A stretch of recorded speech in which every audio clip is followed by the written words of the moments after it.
അതെ, സംസ്ഥാന തലത്തിൽ പക്ഷേ എനിക്ക് തോന്നുന്നത് സംസ്ഥാന ഘടകത്തിന് ഇതിലൊരു വ്യക്തത കുറവുണ്ട്. ആരാകും സ്ഥാനാർത്ഥികൾ എന്ന കാര്യത്തിൽ. കാരണം സംസ്ഥാന ഘടകത്തെ വിശ്വാസത്തിലെടുത്തുകൊണ്ടല്ല സ്ഥാനാർത്ഥികളെ നിശ്ചയിക്കുന്ന കേന്ദ്ര നേതൃത്വം. കാരണം ഇവിടെ ഒരു ഏജൻസി, രണ്ട് ഏജൻസികളെ വെച്ച് പഠനം നടത്തി ആരൊക്കെ നിന്നാൽ ജയിക്കാൻ സാധ്യതയുണ്ട്, കൂടുതൽ മുന്നേറാൻ സാധ്യതയുണ്ട് എന്നുള്ള പഠനത്തിൻ്റെയൊക്കെ അടിസ്ഥാനത്തിലാണ് രാജീവ് ചന്ദ്രശേഖരനെ തിരുവനന്തപുരത്ത് നിശ്ചയിച്ചത് തന്നെ. അതേ നേരത്തെ ഡോക്ടർ അരുൺ പറഞ്ഞതുപോലെ ബാംഗ്ലൂർ നോർത്തിൽ നിന്ന് ആഗ്രഹിക്കുന്നു. പക്ഷേ ഇവിടെ തന്നെ മത്സരിക്കാനാണ് ആവശ്യപ്പെട്ടിരുന്നത്. അത് കാരണം രണ്ട് ഏജൻസികൾ നടത്തിയ പഠനമാണ്. അപ്പോൾ ഒരുപക്ഷെ അദ്ദേഹം തന്നെ വരുമായിരിക്കാം. 29-നാണ് മോദിയുടെ നേതൃത്വത്തിലുള്ള യോഗവും പ്രഖ്യാപനവും എന്നൊക്കെ പറയുമ്പോഴും 27-ന് അദ്ദേഹം തിരുവനന്തപുരത്ത് എത്തുമ്പോൾ ഈ ആറ്റിങ്ങലിലെയും തിരുവനന്തപുരത്തെയും ഈ പറയപ്പെടുന്ന സ്ഥാനാർത്ഥികളെ കൂടി ഇരുത്തിയിട്ടുള്ള ഒരു പരിപാടി, ഒരു നാടകീയമായ അല്ലെ ഒരു ഡ്രാമ നമ്മൾ പ്രതീക്ഷിക്കാം. അപ്പോൾ അങ്ങനെയെങ്കിൽ അവിടെ രാജീവ് ചന്ദ്രശേഖരൻ ഉണ്ടെങ്കിൽ ഉറപ്പിക്കാം അദ്ദേഹമാണ് തലസ്ഥാനത്തെ സ്ഥാനാർത്ഥി എന്നുള്ളത്. ഇതിൽ പ്രധാനപ്പെട്ട വസ്തുത എനിക്ക് തോന്നുന്നു കേരളവുമായി ബന്ധപ്പെട്ട് ചർച്ച ചെയ്യുമ്പോൾ സംസ്ഥാന നേതൃത്വവും കേന്ദ്ര നേതൃത്വവും എത്രത്തോളം കെ സുരേന്ദ്രൻ്റെ നേതൃത്വത്തെ വിശ്വാസത്തിലെടുക്കുന്നു കേന്ദ്ര നേതൃത്വം എന്നുള്ളതാണ്. അദ്ദേഹം നേരത്തെ അദ്ദേഹത്തിന് പദയാത്ര മുന്നോട്ട് പോവുകയാണല്ലോ. പദയാത്രക്കിടയിൽ പാട്ട് വിവാദമുണ്ടായി, SC/ST ഇരുന്ന് ഭക്ഷണം എന്ന രൂപത്തിലുള്ള വിവാദമായ പരാമർശമുണ്ടായി. ഇതൊക്കെ ഉണ്ടായ സംഭവങ്ങളിൽ എങ്ങനെയാണ് കേന്ദ്ര നേതൃത്വം പ്രതികരിച്ചത് എന്നുള്ള കാര്യം നമുക്കറിയാം.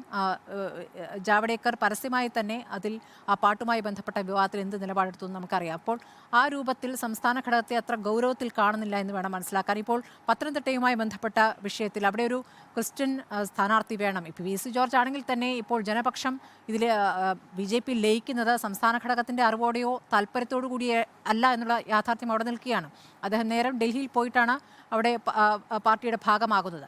അപ്പോൾ ഇവിടെ ഇപ്പോൾ ഒരു ക്രിസ്ത്യൻ സ്ഥാനാർത്ഥി പത്തനംതിട്ടയിൽ വേണമെന്ന ഒരു നിർദ്ദേശം കേന്ദ്ര നേതൃത്വം മുന്നോട്ട് വയ്ക്കുമ്പോൾ മറ്റ് രണ്ട് സ്ഥാനാർത്ഥികളും ക്രിസ്ത്യൻ സ്ഥാനാർത്ഥികളാണ്. അതുകൊണ്ട് നായർ വിഭാഗത്തിൻ്റെ നായർ വോട്ടുകൾ ഏകീകരിക്കുക എന്നുള്ളതുകൊണ്ട് നായർ സ്ഥാനാർത്ഥി വേണമെന്നുള്ള നിർദ്ദേശം അങ്ങോട്ട് സംസ്ഥാന ഘടകം മുന്നോട്ട് വയ്ക്കുന്നു.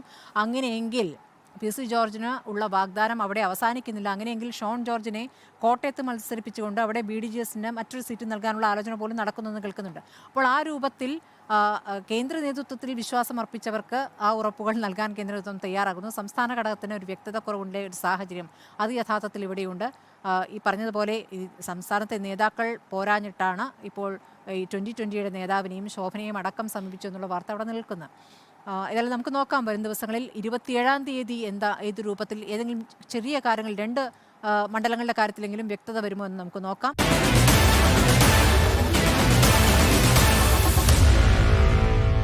Meet the editors.